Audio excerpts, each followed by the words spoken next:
예, 새누리당 유승민 의원입니다. 오늘 여야 의원님들 바쁘신데 많이 와주셔서 정말 감사드립니다. 김한길 대표님하고 대화를 한 거는 건물 안에서 한 적이 거의 없습니다. 예, 주로 건물 바깥에서 거리에서 또 새벽에도 밤에도 대화를 할 소중한 시간이 있어서 예, 오늘 토론회가 마련이 됐습니다. 사실 저보다 훨씬 더 적합한 새누리당 의원님들 많이 계시는데 제가 오늘 발제를 맡게 돼서 영광입니다. 김한길 대표님 말씀 중에 과분한 말씀도 많았습니다만 저는 오늘 주로 성장과 복지에 대해서 우리 여야가 최대한 큰 방향에서 합의를 해나가자라는 그런 주제에 대해서 말씀을 드리겠습니다. 인쇄소와 또 실무진의 아주 가벼운 착오로 제초안이 이 책자에 들어가고 최종안이 이렇게 바깥에 나와 있는 좀 불상사가 발생했습니다만 이 따로 배부해드린 이 종이를 보시면 되겠습니다. 저는 일일이 읽지는 않고 20분 안에 제가 하고 싶은 핵심만 말씀을 드리겠습니다. 우선 김한길 의원님 말씀하신 모든 국민이 인간의 존엄과 가치를 누리며 행복을 추구할 수 있도록 여와 야가 함께 복무하자는 말씀에 전적으로 공감을 합니다. 3년 전에 제가 당대표에 출마했을 때도 저는 우리 새누리당의 경우에 고통받는 국민들한테 모든 정책의 지향점을 두고 용감한 계획을 하자 이렇게 주장을 했었습니다. 저는 지금도 우리 새누리당이 그 길로 가야 된다고 생각을 합니다. 오늘 발제에 포함이 안 돼 있더라도 모든 이슈에 대해서 우리가 고통받는 국민들한테 정책의 지향을 준다면 여와 야가 합의할 부분이 저는 굉장히 많다고 생각을 합니다. 어두운 이야기부터 먼저 하겠습니다. 그림 1을 한번 봐주시기 바랍니다. 그림 1은 KDI 젊은 박사들이 만들어낸 보고서에 있는 2010년부터 2100년까지 우리 경제의 잠재 성장률 추이입니다. 이 세 가지 쭉 내려오는 미끄러지는 추락하는 선이 3개가 있는데 그 중간선이 베이스라인 전망이라고 이 정도로 가지 않겠느냐라는 게 이 경제학자들의 생각입니다. 이 선을 보시면 2010년대에는 한 3.6% 정도 성장을 하다가 2050년에 가면 1%대, 2060년이 지나면 1% 이하로 성장이 떨어집니다. 이 전망조차도 지금 작년에 합계 출산율이 1.19명인데 2040년 이후에는 합계 출산율이 1.42명으로 증가할 거라는 어떻게 보면 좀 비현실적이고 낙관적인 전제를 갖고 하는 겁니다. 여성이나 고령층의 경제활동 참가율이나 총요소 생산성 증가율이 선진국 수준으로 높아질 거다. 이렇게 이 중간선이 전망을 하고 있습니다. 더 비관적인 전망은 그 밑에 선입니다. 그 밑에 선은 제일 아래 선입니다. 그림 1에 성장률이 2010년대에는 3.5%에서 2030년대 가면 앞으로 한 15년 후입니다.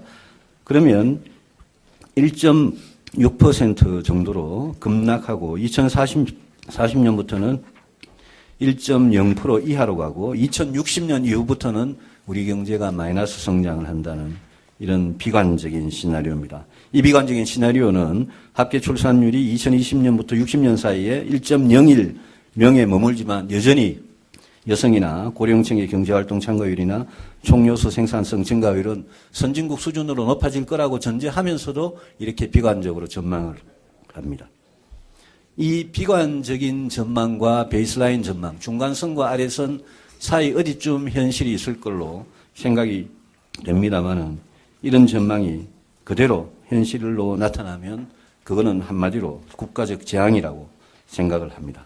이 전망대로 가면 우리는 경제적인 선진국이 결코 될 수가 없고 온갖 고난을 극복하고 이룬 20세기의 경제적 성취를 21세기에 다 갉아먹게 됩니다.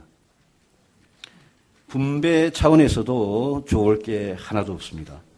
저성장기가 모든 국민들을 똑같이 힘들게 하지 않습니다. 고성장기에 누적되어 온 분배 불안이 저성장기에는 더 심한 양극화로 나타나는 것을 우리가 97년, 98년 이후에 몸소 경험한 바가 있습니다.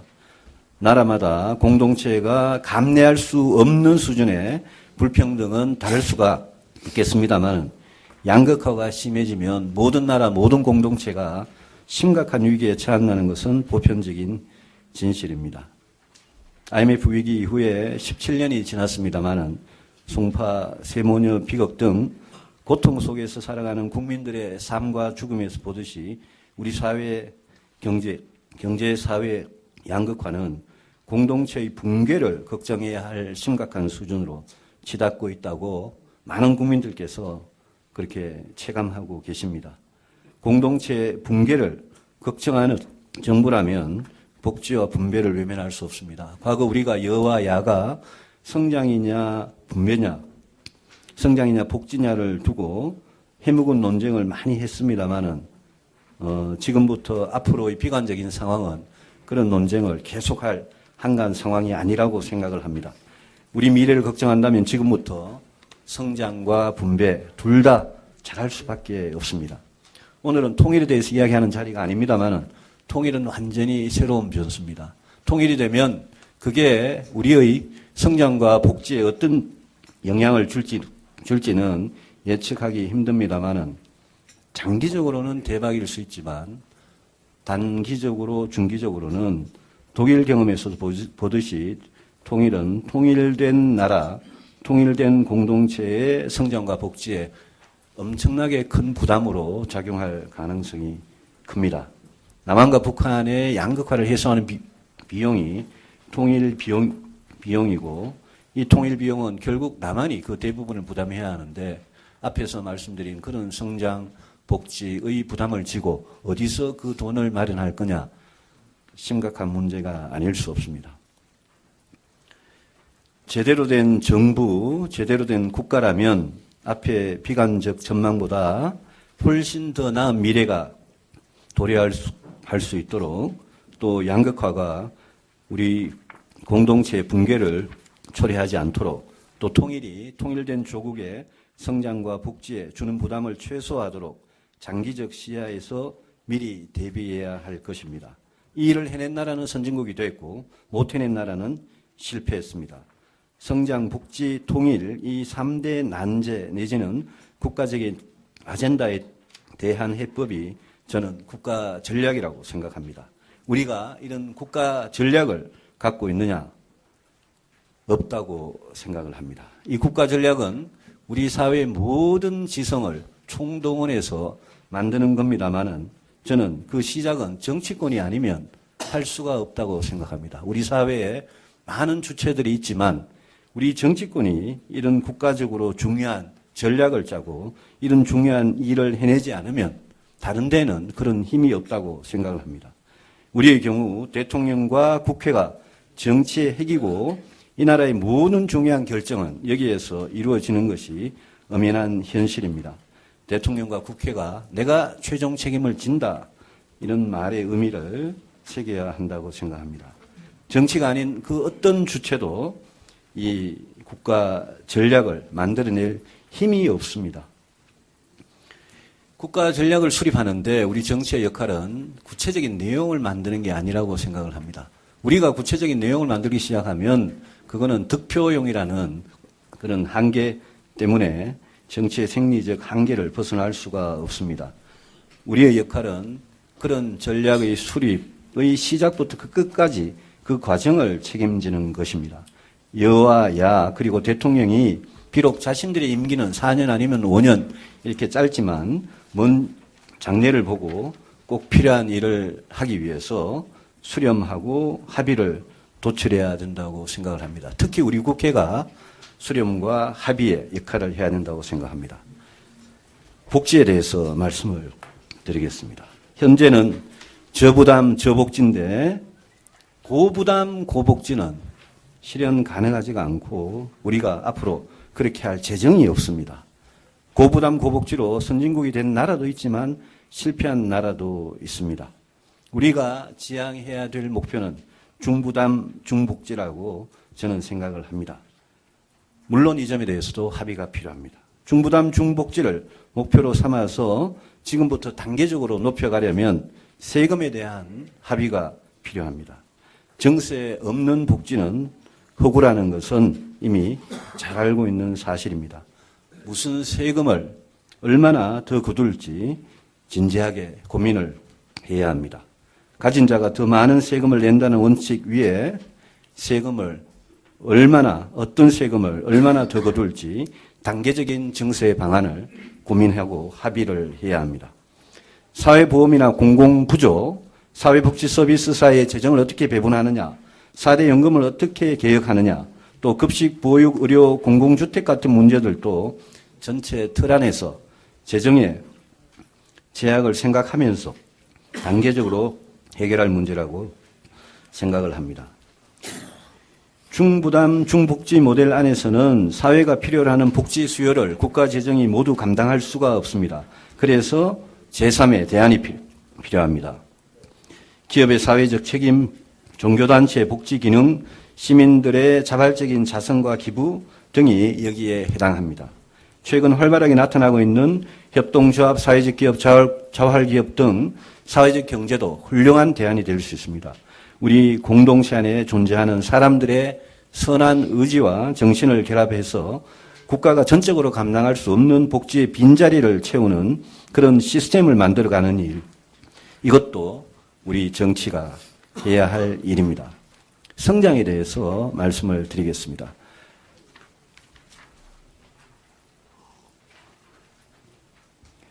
복지는 재정의 문제고 정의로운 배분의 문제입니다. 돈이 있고 공정하게 배분하는 방법을 안다면 좋은 복지 제도를 설계할 수 있습니다. 그러나 성장의 해법은 복지보다 훨씬 더 어렵습니다. 최고의 복지는 일자리라는 말은 일자리를 만들 수만 있다면 매우 타당한 말이지만 우리 경제를 성장시키고 일자리를 만드는 쉬운 해법은 없습니다. 모든 정부가 정권 초에는 단기적인 경제 성적표를 잘 받으려는 유혹에 빠져서 인위적인 단기 부양책을 쓰는 경우가 많았습니다. 여야와 가릴 것 없이 그랬습니다. 그런데 앞에 그 비관적인 전망을 한 경제학자들은 이렇게 말하고 있습니다. 잠재 성장률이 계속 추락함에도 불구하고 과거의 높은 성장률을 기준으로 거시경제 정책을 쓰면 그런 부양 정책이 반복되면서 재정 건전성을 훼손할 위험이 존재한다. 재정이나 통화 등 거시 정책을 통해서 성장률을 제고하기 힘들고 성장 잠재력 확충을 위해서는 지속적인 구조개혁을 하는 수밖에 없다. 이렇게 이야기하고 있습니다. 저는 이 말이 늘 맞다고 생각을 하는 사람입니다. 단기 부양책을 자꾸 쓰면 추락하고 있는 잠재 성장률은 높이지 못하고 결국은 국고만 거덜낼 뿐이라는 경고입니다. 결국 우리는 GDP는 노동과 자본과 총요소 생산성의 합이라는 경제학의 기본 원리에 충실해야 한다고 생각합니다. 앞으로 노동을 늘리고 자본을 늘리고 총요소 생산성을 늘리는 이런 일관된 전략과 정책에 대해서 합의를 해야 합니다. 쉽진 않겠지만 출산율을 높이고 여성이나 고령층의 경제활동 참가율을 높이는 이런 정책들을 추진해야 합니다. 그리고 비정규직 같은 노동시장의 이중구조 문제는 차별의 시정뿐만 아니라 질 높은 노동의 안정적인 공급이라는 차원에서 합의를 해야 합니다. 최근에 중규직 이야기가 있습니다마는 비정규직 문제는 우리 젊은이들, 모든 세대들의 꿈하고 관련된 문제입니다. 얼마 전에 그 슈스케 6, 슈퍼스타 K6에서 우승한 그 권진원인가요? 그런 곽진원인가요? 네. 젊은이가 있었는데 제가 그 젊은이 꿈이 뭐냐 이러니까 상금 5억을 탔는데 여전히 공무원 시험을 준비하겠다는 게 그 젊은이의 꿈이라고 이야기를 했습니다. 자기 가족의 안정적인 생활을 위해서 자기는 음악을 정말 좋아하지만 공무원을 하고 싶다. 우리가 공무원, 고시, 또 공기업, 또 교대 이런 데 최고의 인재들이 똘똘한 인재들이 모이는 이런 시스템을 그대로 놓고 비정규직 문제 같은 것도 그대로 놓고 성장 동력이다, 창조 경제다 이런 걸 이야기하는 것은 저는 굉장히 무리라고 생각을 합니다. 국내 노동력이 절대적으로 부족하기 때문에 저는 이민제도의 개혁도 고려할 시점이 됐다고 생각을 합니다. 조금만 더 말씀드리고 마치겠습니다. 제가 또 하나 강조하고 싶은 것은 인기 없는 과학기술의 발전입니다. 중국의 도전 앞에서 우리는 과학기술의 이류 모방 전략을 접고 인류 전략으로 과감하게 나아가면서 선택과 집중을 해야 합니다. 과학기술의 발전과 인재 양성에 국가의 명운을 걸고 여와 야가 일관된 전략과 정책을 추진할 수 있도록 합의가 필요합니다.